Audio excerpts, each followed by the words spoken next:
4 septembre dernier, l'acte 7 des manifestations anti-pass sanitaire à Montpellier s'était déroulé dans le centre-ville. Sous la torpeur du midi, les opposants avaient fait une halte quelque peu champêtre dans les jardins du musée Fabre. Une ambiance calme, conviviale, sans encombre particulière. Mais ô stupeur et tremblement, 2 jours plus tard, voilà que ce congé sur l'herbe a fait les choux gras de la presse locale, reprenant mot pour mot le communiqué de presse envoyé par la métropole. Le pire a été évité, acte de vandalisme, tentative d'intrusion au musée Fabre à Montpellier. Montpellier, manifestation anti-pass, acte de vandalisme au musée Fabre.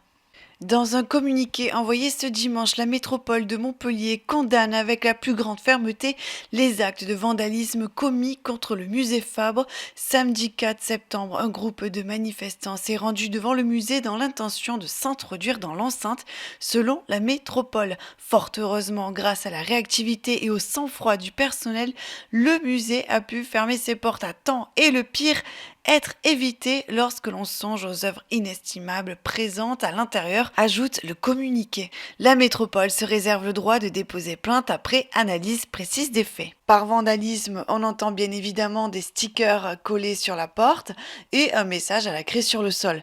Pour avoir été présente sur les lieux, aucune tentative d'intrusion n'a été observée ce jour-là.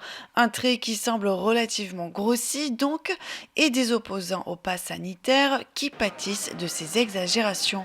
On serait alors en droit de se questionner sur l'intention effective de diaboliser et de discréditer le mouvement global de la part des institutions. Ainsi, au cours de la marche suivante, à savoir celle du 11 septembre dernier, le traditionnel meeting du début de manifestation a permis de rectifier le tir et de faire un appel aux médias. Je reviens sur le musée Fabre. Nous avons décidé pour l'instant de faire aucun communiqué. Voilà comment ça s'est passé. Lundi, l'adjointe au maire de Montpellier, je ne donne pas de nom. Nous nous refusons de donner de nom. L'adjointe au maire de Montpellier a envoyé un communiqué de presse à 18 agences de presse. Ce qui est bien, c'est que j'en connais 6. Donc de suite, sur ce communiqué de presse, il était marqué 3 choses. La première chose, comme quoi il y a eu tentative d'effraction, comme quoi il y a eu tentative de pénétration pour à nouveau des effractions. Et la troisième chose, destruction. La réalité, elle est très simple. Elle est très simple.